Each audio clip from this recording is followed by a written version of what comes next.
Joey Ternullo here, RaceChoice.com, here in Berlin, Connecticut at the Keith Rocco Racing Shop. Joined with Andrew Molleur, Happy to be back on the show co-host. Here. So we are here today to talk to Keith about his season, and along with all his success he's made climbing through the racing ranks throughout his career. So thank you, Keith, for joining us today. Happy to have you here. Hey man, excited to be on the show and give you guys a shop tour and talk about my racing career. All right. Well, why don't you bring us through a little bit here? We'll start over in this section. What do you have going on in this part of the shop? There's stuff going on all the time. This one just got dropped off today. It's early setup, try to get it figured out what was going on with it, and this will be later in the week's project. But as you can see, there's trophies everywhere. There's nostalgia. I got a highlight sign there from 2008. Some stuff we did. There's all kinds of stuff here, but it's my rear end fixture where I fix and straighten rear ends.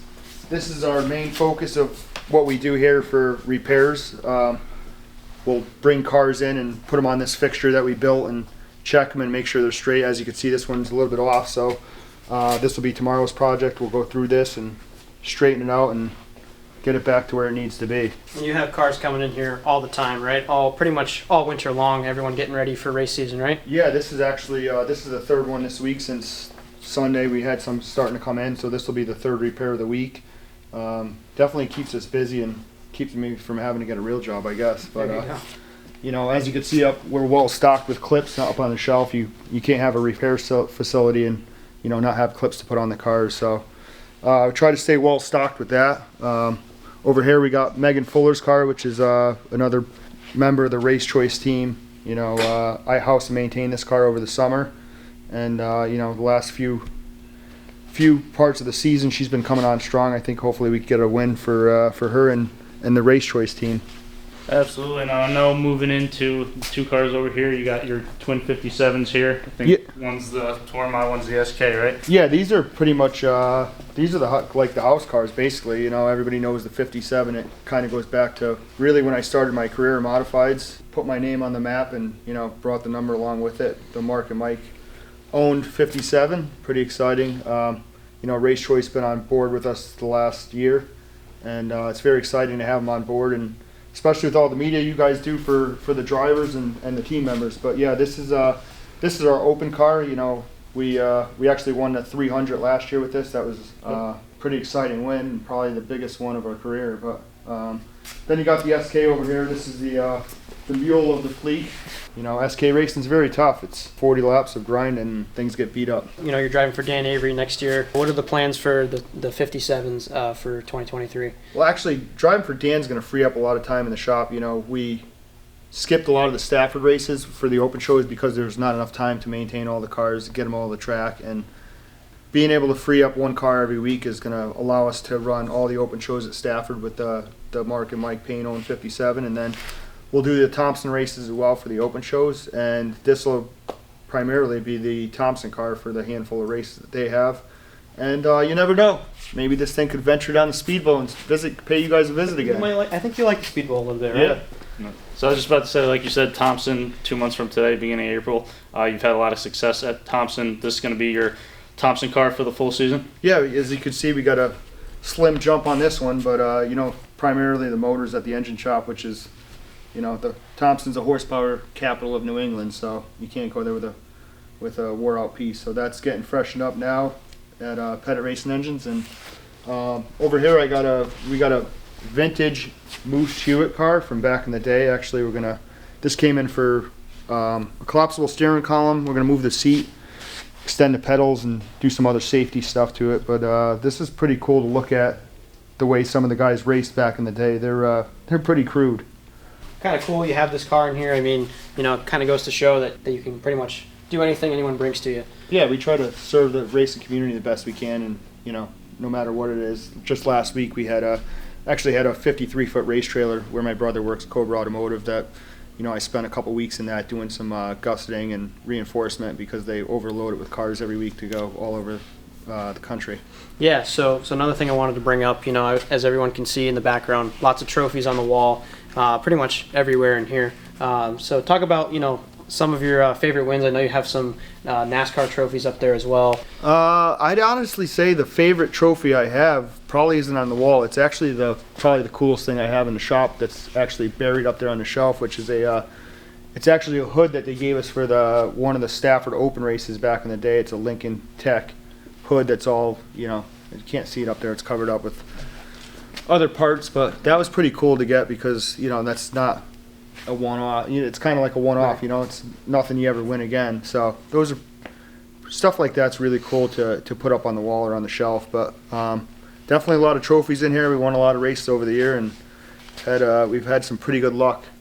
Right, and I know you have some NASCAR trophies up there as well. You won the NASCAR National Series Championship. What year was that? That was right? 2010. That was another one that's really exciting. The only one to ever do that in Connecticut was Ted Christopher, and nobody's ever really come close other than the two of us. And how cool was that to kind of go down to the banquet? A Connecticut guy. Most people think guys like down south kind of should be win and stuff like that. So to have a guy up here running modifieds to win that is definitely cool for the local crowd to see that someone was able to do that. But talk about how cool that was to go down there. I know you got like a picture of Richard Petty with the car and all that stuff like that. That was usually it goes to, it's like they pick a date, whatever. I think it starts obviously January 1st, but nobody starts racing January 1st. But it goes from January 1st to like September 10th, say.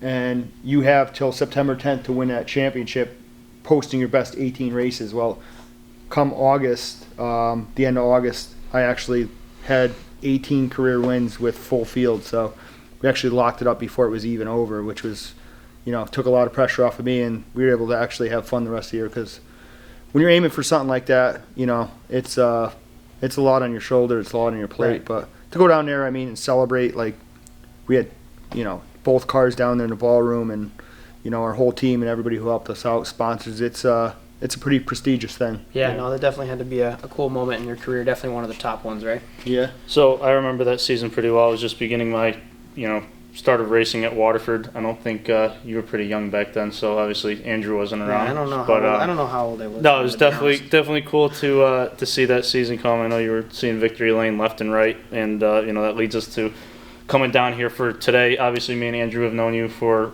a great number of years now. I can remember the first time coming to the shop. It's nowhere near what it is now. I know you built an addition recently, a couple years ago. Kind of tell us why you kind of started this and decided to kind of expand. To be honest with you, this started off as a hobby. When I started racing, I raced go-karts a couple years, and then I built a street stock, and then got into modified racing. One car turned into two cars turned into three, then we had open cars, and next thing you know, I had the opportunity to let somebody drive one. They were looking for a car, and it turned into a rental business, and we had so many cars, we got to the point where it was getting tiring of sending cars out to get repaired. So we started repairing cars in-house, and one thing leads to another, and it's like a snowball effect. It just keeps building and building. Right, and me and Andrew been here during the race season, and we know how busy it is.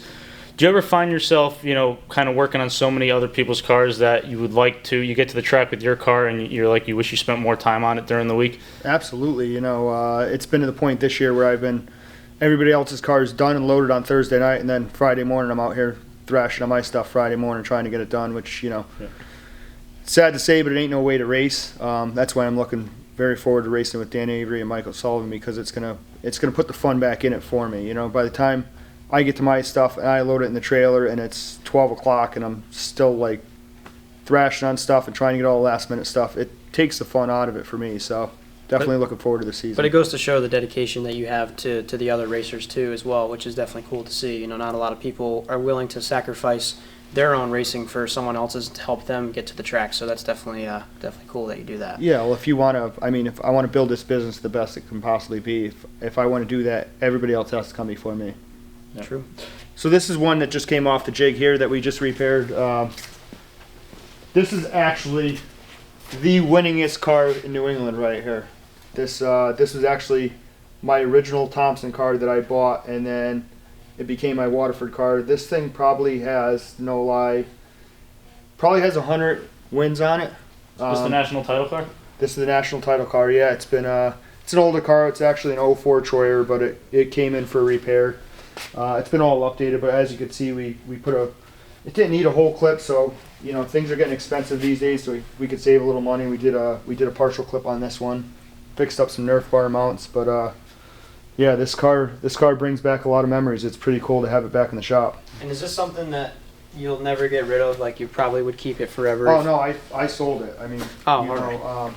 For an SK Light, it's great, but you know, with it being that old, metal starts to wear and tear and flex and crack and everything else. So you know, for a lower horsepower division, they're great cars, but you know, when they start to get old, you kind of got to update. Yeah, and how many you have championships with multiple tracks with this car, or just at the bowl? Or I won. This was when I started driving for Bannister Motorsports in 2007 or 8, and this was the first car I drove for them. We won. I think we won 2 or 3 championships up there with this. We won endless amounts of wins, and they decided they were getting out. I says, I want that car. I'm going to buy it, and really wasn't in the budget, but I found a way to buy it, and you know, I couldn't pass it up. It was like it's like your first girlfriend, I guess. Yeah, true.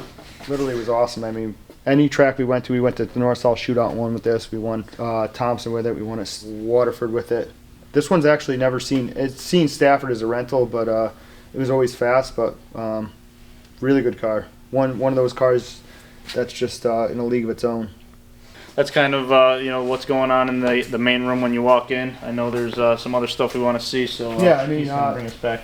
This year was my son's first year. He was 8 years old. He just turned 9 actually, but that's the body off his go-kart from this year. I hung it up on the wall. It's pretty cool. You know, first season of actually racing anything, and he pulled off 3 wins and very competitive. And as you can see, he takes after his father. The front's a little beat up from pushing and shoving. Yeah. The dirt must be cool too. Dirt's awesome. Yeah. I think dirt's the place to learn at. That's where I learned. When I race go-karts, I race dirt. And it teaches you a lot of car control and teaches you a lot just at racing in general. How's he liking the quarter midgets compared to running nutmeg with the dirt stuff? His exact words to me are the quarter midgets are boring. He says you hold it to the floor and you just turn. Yeah, so, no. I mean, the stuff on dirt. I mean, you watch him like he misses the corner. He's up in the marbles. He's sawing at the wheel. You know, you got to lift. You got to brake. I mean, there's a lot more to racing on dirt than there is to racing a quarter midget on asphalt. Where it's different kind of racing, I guess you could say. Yep. Any plans with quarter midget racing this year with him, or are you back at nutmeg or both? The go-kart stuff's gonna be full time at nutmeg, but the quarter midget stuff over there, they're long days. They're 12-hour days. I mean, they're every single weekend, where the go-kart stuff is every other weekend. So we'll probably venture out over there, maybe once or twice a month, but I can't see going there every single week. It's just it's a lot, and I mean, as a kid, you want to be a kid, You Right. want to go play with your friends. You want to go out on the boat. You want to go do all the fun stuff, So probably going to try to limit it to twice a month at most right now, but you never know. Yeah. Might get the itch. They run Sundays mostly, right? Right. So that kind of takes up. The go-karts are Sundays, quarter midgets are Saturdays. right. So, but it's a long day Saturday. Yeah. And I know you talked a little bit about, he pulled off a couple of wins this year. How cool was it, as his father, right? You obviously had a lot of success in your career, so to be able to see, your own son go out and win as well, how cool is that? How cool a feeling? To be honest with you, the amount of excitement I got out of watching him race and win is probably the most I've had since my first win or something huge like the Thompson 300. It's incredible to see it and be a part of it. All right, so now we have your expansion you built. When did you? So this room is kind of embarrassing, to be honest with you. We have a clean shop out here, but this here is this is our storage area. A lot of stuff. A lot of these cars in this room don't get used. We keep a lot of our bumpers, Nerf bars, wheels, rear ends. It's organized, but it looks cluttered, so don't judge us by it. But yeah. We actually added this on. A friend of mine, Chris Jones, put this up for us. This is where we keep body panels, Nerf bars. We got these carts are specific to each individual car. So when we take a car apart, we put all our parts on it. That way everything stays neat and organized. Got a rear end rack over there that kind of holds all our rear ends for different tracks and different ratios. And yeah, this room's a lifesaver. That's awesome. I mean, I remember coming in here and seeing this addition when there was hardly any cars in it. It was just getting started, and now it's just jam-packed. So definitely come a long way from back then. And I know you have some of your, rentals in there. Talk about your rental program a little bit, and how cool that is to, kind of do some of that stuff and have guys come in and rent cars from you. I know you rent, obviously, SKs at Stafford. You do some, Waterford, Thompson stuff, but even some open mod stuff as well. It's pretty awesome. It's almost like, best way to explain it is it's like racing with my kid. To be able to watch somebody else go out in your stuff and perform well and contend for a win or win races is really cool, because it's, what I mean, I've done so much in my racing career that it's like if I win, well, he's supposed to win, you know what I mean? And I know people say all the time, they're like, oh, why would I want to rent from Keith, because why would he give me something better than what he has? But the way I always look at it is, this is your business, right? This is the way you put food on the table, so you want to make yourself look as good as possible. So that's what I try to tell people, and I'm sure obviously you would say the same. It's not even so much, the biggest thing is, like you said, it's a business. I want to see my guys perform. I want to see my guys win. I want to grow this operation. And the only way you're going to do that is if my guys run up front and contend for wins. I mean, otherwise there's no point in doing it. You know what I mean?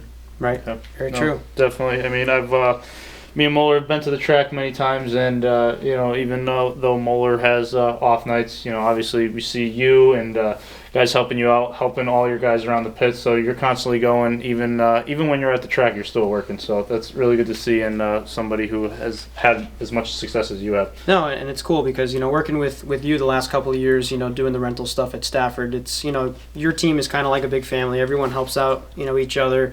When someone needs a hand, everyone's willing to kind of jump in and help out. So that's always a cool thing for sure. When you're being a part of a program like that, it's always nice to go to the track and know that everyone's there to help you. Yeah, one thing people don't understand about racing and it's about the people you meet and the friends you meet along the way. It's like the racing community is one big family. Like all your guys, Joe and Tom and your father and everybody that's a part of it. Like literally, they became a part of the family. Like they're guys we would have never met if we didn't connect with you, and they're great people. And it's just you'd be surprised who you meet along the way and who you become friends with. No, and it's great because even though this year we're not doing as much SK stuff and we're kind of moving to the late model scene, my guys at the track, if you needed a hand, they would jump right in, and your guys would do the same for us. So it's always like I said, it's always cool to have have that relationship with someone, and you never know what can happen down the road. So definitely cool. Absolutely. What do you do? What do you do besides racing that people might not know? What do you do to other than the summer boating and camping? That's it. We came out and watched you this weekend, and it's probably been 5 or 6 years since I went to Atlantic City, and the racing was horrible, but the everything else that went on after the race, 10 p.m. onward was the best part of the weekend. It's pretty cool to go down there and go indoors and watch an indoor race, and then walk next door to a hotel and casino and hang out. And it's all in the same area. You don't even have to get in the car. You guys were both there, and there's a lot of racing people there that you get to talk with, and it's kind of like a reunion over the winter. Right. No, it's definitely nice. A couple months off, and you kind of get to meet up with everyone and have some fun too. Usually, so a lot of people go down for the racing, but the fun is usually good for everyone else. So absolutely can't go wrong. So I know we got just over 2 months left till race season. I know you're excited to work with Dan Avery and Michael Sullivan, your crew chief. What's in the plans for this year? Are we thinking championship, or are we just taking it week by week and seeing how we can get to the front? I've been since the day when I started racing. Our goal was wins. I got the record at Waterford for the most wins in one season. I got the record at Stafford for the most wins in one season. And you win the races, the majority of the time, everything else comes with it. So we're gonna win as many races as we can. Yeah, it's always good. We had a disappointing year last year, especially with RaceChoice on board for the first time, and barely struck out 2 wins with that deal. And I know that's tough, but talk about that a little bit. Obviously, there are football players, baseball players that are great and they have a tough season. Talk about that, how you're able to overcome that and kind of move on and kind of put it all behind you and get ready for next year and kind of just forget about a bad season like that. I mean, you got to look at. My wife tells me all the time. In the past 15 years, I don't think we've ever had a season like that, and it's not even so much wrecking stuff. It's just. It was literally bad right from the start. Week 1, you know, we had mechanical issues, and that was out of our hands. We couldn't control, and you know, it's one of those seasons. You got to have one every now and then. So, you know, we're just going to forget about last year and move on to this year. Yeah, no, I know. You know, it was definitely a tough year. You know, it happens to the best of us. But you know, when you broke through and finally got that first win over at Stafford, talk about that and how amazing that was to finally just kind of get the monkey off your back a little bit and go out and win. That was a relief, you know. It was last year was just one thing after another, and it was kind of getting to the point where I'm like, man, we might not even win a race this year. It was so bad, and which really would have been a disappointment, because I think we literally won a race every year there since 2005. So, you know, definitely didn't want to go winless, and to get the first win, once we did that, I mean, then we kind of got back in a rhythm, you know. And we started this interview from beginning to where we are now, talking about SKs a lot. You've also had really good success in late models. Is there a different mindset when you're running a late model? I know kind of SKs are more your focus now, but do you miss running late models, and how has it transitioned to just SKs now? I had some opportunities to do late model stuff, you know, at Stafford and at Waterford, but the problem is with the business and having to focus on the rental stuff, it wouldn't be fair for me to go drive a late model at Stafford, you know, when he comes off the track and I got to go help him, Yep. But then I got to leave and go jump in a late model. Like, it's not fair to the people who are customers. So I'd love to be back in one. They're a lot of fun to drive. You know, we had a lot of success in late models. We've won a ton of races at Waterford. We won a handful at Stafford over 2 seasons, and you know, it's definitely fun to race as much as you can. Yep. So one thing I wanted to touch on, I know he brought up the late models. In 2017, you completed the Triple Crown, where you won championships at all 3 tracks. Plus, at Waterford, you won the SK Championship and the Late Model Championship. Talk about that and what that means to you, and you know, where that ranks on the accomplishment level. That was definitely pretty wild, you know, to do something like that. When we started racing, it was like, okay, well, we won at Stafford, and then we won at Thompson, and then we made it to the point where we won Thompson, Stafford, and Waterford. It was like, holy cow, we won at all 3 tracks. And then next stepping stone was, okay, well, we won all 3 tracks in 1 week. We won Thursday night at Thompson, we won Friday at Stafford, and then we won Saturday at Waterford. It was like, holy cow, we just won 3 races in 3 days. Right. You know, and then we were using one car at 2 tracks and switched it over, and we did it a couple times, but then it came to the point where we like moving on, and we won championships. So we win a championship at this track, then we won a championship, you know, at the other track. Then we won 2 in 1 year, and then like we were focused on winning all 3 championships at all 3 tracks, and we pulled it off. Stafford and Thompson were done and over, locked up, and then we went to Waterford. We're leading the points. All we had to do was finish like 15th. It was like, that's cake. You know what I mean? So we go out there, literally leading the race. We get a flat tire. Okay, it was a big race. It was like 100 laps. No big deal. Okay, we come in. We got to finish 15th. That's all we got to do. Come in, put a tire on, go back out. We're like, whatever. We're up to like 9th. We're in position. Like, we still want to win the race, but just taking our time, and somebody wrecks in front of us, nowhere to go. We get slid in the fence. Now it's like, okay, now we're wrecked. Driving in the pits, like the left front's like ripped off, like whatever. They put a tie rod on it.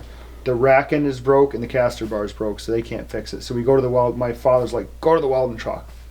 We go to the welding truck, and they literally weld the tie rod to the rack, and they weld the sway bar to the lower control arm. So everything's in place. We're good.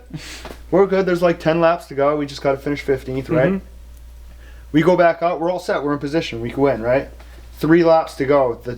The weld breaks and the tire peels back, and it's literally ripped off, hanging back. There's 3 laps to go, whatever. They're black flagging me, so I keep going. I finish the race. And we're under green at this point still, right? Yeah, we're under green. The left front's literally tore off, smoking, and I'm still going faster than probably the last place car on the track. And I remember that because I was in that race too, and I can remember looking out through the windshield and seeing you running around the track, smoke billowing out of the, out of the car, and they were black flagging you for 3 laps. But I think after like four or 5 laps, then they then they completely DQ you and get no points or something after you don't pull off the track. So yeah, there was 3 laps to go, and they started black flagging me, right? So whatever, I finished the race, right? And they're like, nope, we black flagged you, you're out. Kyle James over there jumping on the roof celebrating. Here comes my brother running out with the rule book, because I'm on the front stretch too, and him and Palmer got the rule book open. They're like, right here, section whatever, 6-4, and it says, you get 3 laps before you have to obey the black flag. So they had no choice to review it and give us a championship. But my wife, after all that went down, they decided to take the championship away from Kyle and give it to us because it was really ours. My wife comes out with this banner. It's like, congratulations, Keith, on your 3 championships. I'm like, you made that banner? I'm like, that is bad luck. I'm like, that is why this happened. So she's lucky that I won the championship and didn't find out about that, because she would have been in some big trouble. Yeah, and that just goes to show how much of a veteran of the sport you are, to kind of stay out there and just keep going no matter what, even though championships on the line. But were you in the car thinking like, man, like, am I about you already had all the other championships locked up? I think you already have the late model championship locked up at Waterford that year too. Yeah, it was like a roller coaster. I mean, from getting a flat tire, then getting wrecked, then to having to fight for it and everything, it was just it was wild. So do you think it was a lot harder back then to win the titles, or kind of now in this decade? It was completely different, back then. I mean, I was starting off, I was a rookie. I mean, I didn't have no experience in modifieds. But Thompson and Waterford were always like on point. Like we won everything, and Stafford was the same way. But there was years at Stafford where I won the most races. I won 10 races a year, and we didn't win the championship. You know what I mean? So, like I said earlier, we strive for wins, and the rest comes with it the majority of the time. But it is definitely getting harder these days. I don't know if it's because I'm getting older or the young guys are coming in, but it's definitely harder than it used to be to win a championship. Yeah, and I was looking at your stats leading up to this interview. I think between Thompson, Waterford, and Stafford, it's combined 19 SK titles. So that is definitely impressive. I broke the NASCAR record for, I don't think anybody ever beat that now. That was I don't know, I think it was like a 20-year-old record for the most championships, Division 1. So I actually got robbed of one, because that one year that I did win the Waterford Championship, it wasn't NASCAR. So, but pretty cool to break that record. And another thing I wanted to touch on too is, you run some SK stuff, and then you started dabbling in some, Whelen Modified Tour stuff. Talk about that, your experience running that. Did you enjoy running the Whelen Tour, or, is that kind of something that you weren't really, into, or how was that? The Modified Tour is cool just because it's prestigious, it's the Modified Tour. It's like, everybody says, oh, you can win an SK, but you can't win in a Modified. The Tour is just such a different type of race, and just not even because it's the Modified Tour. We go to the Thompson 300, we run the same exact car as the Modified Tour guys, which a lot of the Modified Tour guys competed in, but it's so strict. It's like NASCAR on the higher levels. Like, they tell you when you could open your trailer door. They tell you what time you can go through tech. They tell you what time the driver's meeting is. They tell you what time the autograph session is. It's fun racing. It's definitely a different type of strategy. You just have to be there at the end. It's kind of like the Thompson 300 was. It's 300 laps, literally. You just have to lead the last one. Right. But, it's all the other stuff kind of takes the fun out of it for me, because I like to go there. I like to see my friends. I like to bullshit with people. I like to have fun, and it's like you got to have your itinerary to go do a Modified Tour race. You got to have your stickers on in this spot. You got to have parked in that spot, and it's just it's a lot to do.